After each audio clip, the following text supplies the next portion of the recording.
Hello everybody and welcome to another video on the Battlefront 2 open beta. This is going to be about the CR-2, the blaster pistol. I never even realised that this gun was actually a thing. The Star Wars universe is big enough that, to be honest, DICE can sort of take some liberties with what they add and what they don't. Although according to the game, this one was actually used by the Naboo security forces. Not that I ever noticed it in the films, but hey, there you go. Now, I'm not going to promise this is the last thing I will mention about the battle pack system, as it currently stands, but this weapon is 600 scrap to unlock yourself, alright? And if we go to collection, heavy, all of the new weapons that you can unlock for the classes at the moment, there's only one per class, are 600 scrap. I didn't unlock my CR2. I got it in a battle pack.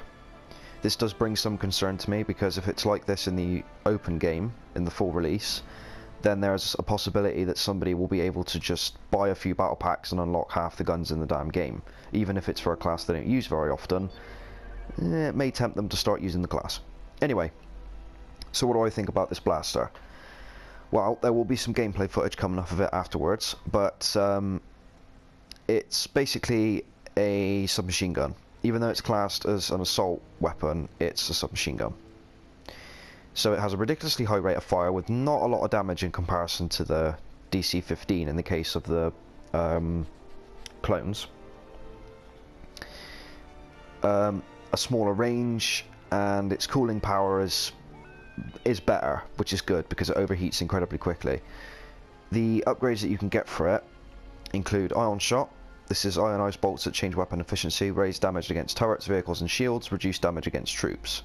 So not much use if you're using the... I would imagine if it does more damage against turrets, vehicles and shields, it will probably do more damage to droids than it would troopers, than it would clones. I can't imagine if they've actually balanced it like that. I don't know, I don't think they will have done, but this is just me thinking out loud. Night vision. Digital scope capable of revealing enemy troops even in the darkest environments. I'm probably not going to bother fitting this, purely because there's not much point to it. There aren't any maps in the game that are actually at night, so you don't need it, and due to the rate of fire and the recoil, you wouldn't be able to hit jack shit at long range anyway. What I have added though is a reduced recoil. The first gameplay segment that you'll see is this thing stock. There's no upgrades on it whatsoever. And the second bit of gameplay footage is when the gun has had this put onto it. So bear that in mind. Anyway, that about cuts it for this part of the video. Let's jump into some games. It is going to be post-comms. I don't know why, I just thought it was easier to do it that way. So I'll see you then. Cheers. So the first bit of gameplay footage that we're going to do is playing as the clones. Both of these gameplay segments are going to be in Galactic Assault mode. Just because. I figured it offers a better variety of close quarters combat once you get inside the palace, which is where this thing excels, and not so much long range but medium range combat outside of the palace, which is the first part of the game mode. I've realised that this thing tends to do better when being used at close range. As you can see, I barely hit that droid there. That guy, however, got hit quite badly. I am going to die quite a lot in this gameplay footage. I'm not brilliant at the game, but that doesn't lessen my enjoyment of it at all. Thankfully, otherwise I'd have stopped playing by now. But I digress. After this gameplay footage was recorded, I also got my assault class up to level 7. So when I'm playing as the droids in the second segment of video, I actually have more than one card, which does help. Both of those I got in battle packs, which I unlocked from doing challenges and collecting the reward. I got my ass absolutely handed to me then by a light machine gun. This thing is fantastic and lethal up until about 10 yards. After that it becomes more of a feat of patience. You can't just hold the trigger like you can with the E5 or the DC-15 that the clones have.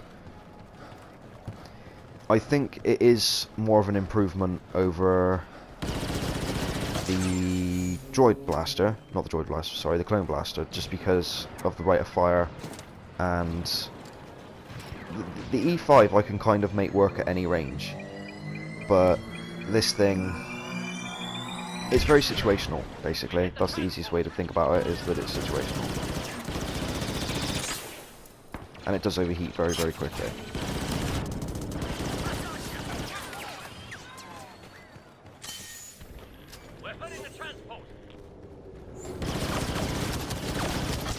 Close range there, aiming for the head of that droid. I almost died though. This is what you got to try and bear in mind. People are more than capable of killing you just because they don't have to worry about their inaccuracy so much. They can just fire at your head and shoulders and generally they'll hit you. I do love the gunplay in the beta far more than I liked it in EA's first attempt at doing a Battlefront game, mainly because the blasters don't seem as... It felt like you were just applying a different weapon skin to the same gun. The rate of fire might have been a little bit more or a little bit less. The gun looked different, but as far as shooting went, the guns were hyper accurate. Even after I unlocked the better weapon than the E11, the Stormtrooper's blaster, I still remained using the E11 because it had a scope on it. You could fire at long range, you could pull off single shots with it because of the low rate of fire. I mean, on the Hoth map, I was headshotting people half a map away. It was ridiculous. Whereas now, this isn't so much the case, which I really like. I think it adds a great amount of variety to the game. You don't have to use the weapon that you happen to pick throughout the entire match. To be honest, in hindsight, at this section of the map you would be better off using your standard blaster and then switching to this thing when you get into close quarters, because it is much more effective at close quarters. Okay, so that's about enough of this. Let's skip to the droid section of gameplay now, shall we?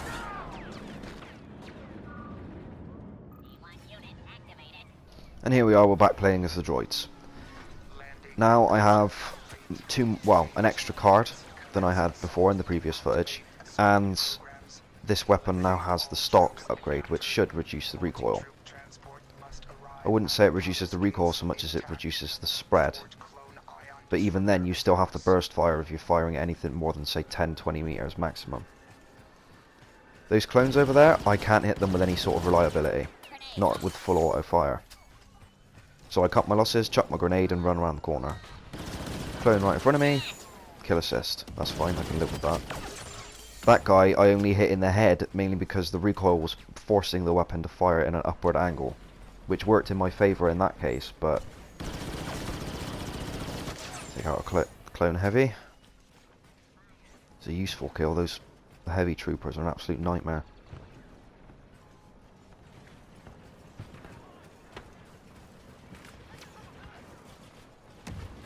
So do I think it's worth you trying to unlock this weapon? I think if I had actually had to put the effort into the game to unlock it with scrap, like a lot of people will have done, which in fairness is unfair to them, even from my point of view. I got the weapon in a battle pack, like I said at the beginning of the video, which I think is kind of bullshit, really. But nevertheless, if I had had to grind it with scrap, I wouldn't have enjoyed it at all. It would have taken me ages. I only had 140 scrap to my name, and I've been playing the game maybe 3 or 4 hours, 5 hours. And that, you only get it from opening battle packs, and there's no guarantee that you'll get it. But I've already covered my complaint about the battle pack system. If you want to hear more about that, see the video below. Otherwise, this is why we're here, the CR-2. If I had to grind it myself, long story short, I wouldn't have bothered. I imagine it's going to be a lot easier to grind out weapons when the game goes live, because there will be more weapons and it will be less scrap to unlock the weapons, and will progress more as you go down. Which would make sense. Of course, in my opinion, unlocking weapons via a leveling system would be a hell of a lot better, even if the leveling system was tied to the class level, which again would make more sense. Much like in Battlefield 1, you unlock weapons via the class itself rather than your own individual level. See here, I actually put in a little bit of effort to burst fire until my gun overheats. But they get the kill anyway. Yes, in Battlefield 1 you unlock levels for the class, you unlock weapons for the classes themselves because weapons were class specific. It's going to be the same in this game, the weapons are going to be class specific, so that's good. I don't see why they couldn't do it that way, but that's just my opinion. Feel free to give your own opinion down in the comments if you want to.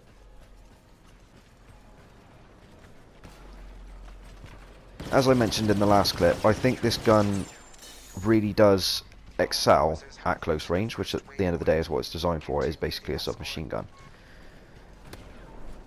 From now on, I think I'll probably use the standard blaster if I'm playing as the droids in this section, and switch to it once we get inside the palace, assuming that we manage to get inside the palace. For the clones, I'll probably use it all the time, just because I'm not a massive fan of the clone blaster. I can't seem to get on with it. The E5 suits my playstyle more. I can't really expand on that anymore, it's just personal preference. But in a game such as this, and Call of Duty, and the Battlefield games, weapons, though there may be a personal preference to it, generally newer weapons will be better than others. Of course, this also depends on the attachments that you put on them.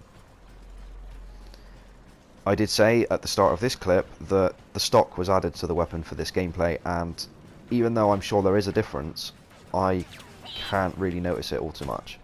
But that's me. You may be able to see the difference more than I can. I just saw a clone run behind that statue, so we'll chuck a grenade over there. I need to work on my grenade throwing, by the way, it's appalling. It really is appalling.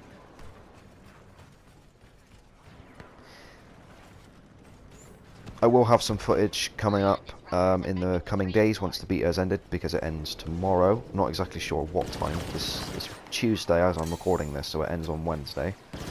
Yeah, that's far too many clones. Tried to run away, but I ran straight into another one. Oh well. There will be footage coming up of the AAT, the droid tank, and the clone two-legged walker thing as well. Is it the AT-RT, something like that? There will be footage of those two coming up. More so in the AT-RT, because the AAT is a little bit difficult to play on this map, just because of how big and slow it is. So keep an eye out for that. Always remember, if you subscribe, you're always going to get notifications of when I upload videos. I have a lot of free time on my hands currently, so the content on my channel, I don't upload on a schedule of any description. The majority of the content that I upload is War Thunder content, a little bit of Dirt Rally content here and there, and whilst the beta lasts and whilst I have footage remaining, I will be uploading footage for the Battlefront 2 beta. Of course, once the beta is over, and unfortunately I won't be able to play it anymore, I will be going back to War Thunder and Dirt Rally for the majority of the time. Although I may spread out my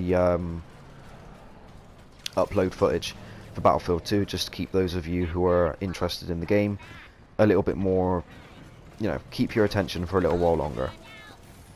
I know that may sound a tad bit malicious, but at the end of the day, if I upload it all, I could upload it all today if I wanted to, but I don't see the point in that. I'll keep some of it under my hat until a later date. I may upload some tomorrow, I don't know yet, we'll have to see. Depends if I manage to get any more War Thunder footage or not, although I've got loads on my PS4's hard drive yet to be used, so there's always that. I appear to have gone off on something of a tangent. This video was supposed to be about the CR-2. Red, what on earth are you doing? Oh dear, this is what happens when I do live commentary. Anyway. Well, live as in I don't use a script, post commentary though. Yeah, you'll get used to that. Or if you're not new here and you've been here for a while, you should be used to it already. Now this bit of gameplay here, I'm shooting at this guy from not what I would consider long range, but if I had had a better gun, I would have killed him. But he kills me. I did take his health down quite a lot, and yet he managed to regenerate a lot of health in the time that it took. So, anyway, I hope you guys enjoyed the video. Stay tuned for more, and I'll see you guys in the next one.